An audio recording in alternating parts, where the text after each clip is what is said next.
Off with Burberry. Is it a stock you like? Is luxury goods a sector you like? They've put out a pretty strong set of numbers, but sort of ironically with the China numbers coming out on the same day, just sort of going forward, I just wonder whether the sort of the weakness in China will have an effect on Burberry. Obviously, they're very susceptible to a slowdown in that region. So I think they are good numbers, but I think going forward, I think there's a little bit of caution with that stock. How worried are you by the bigger China story, or are we getting used to the ups and downs of this story? Do you think it's going to knock back the European markets today? Oh, well, they have definitely started a little bit softer on the back of it.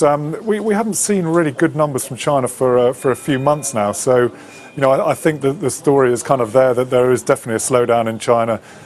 It will have a sort of a small effect on Europe, but I think there are other factors out there that are keeping these markets buoyant. But asset managers seem to be getting used to that disappointment now and factoring that in, right? Yeah, that's right. I mean, I think we've had a phenomenal rally for most of this year. We had a little bit of a blip with the Fed announcing the slowdown in QE, but we started another reporting season, and Monday we saw good numbers from Alcoa, and I think if we can have a good season of reporting from the US, and I think that will sort of add confidence to the market and keep these markets at the levels they are. You mentioned the Fed minutes out today, and Bernanke is talking today as well. As you suggest, the US continues to drive this overall rally. Are you pleased with what you're seeing from the Fed? Yeah, I mean, I think there comes a point where they have to sort of stop doing the bond buying. It was inevitable.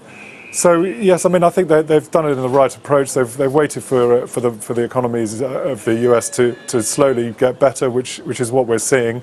And they're doing it very slowly, which is trying to calm the markets down. So, yeah, I mean, I think they're doing it in the correct manner.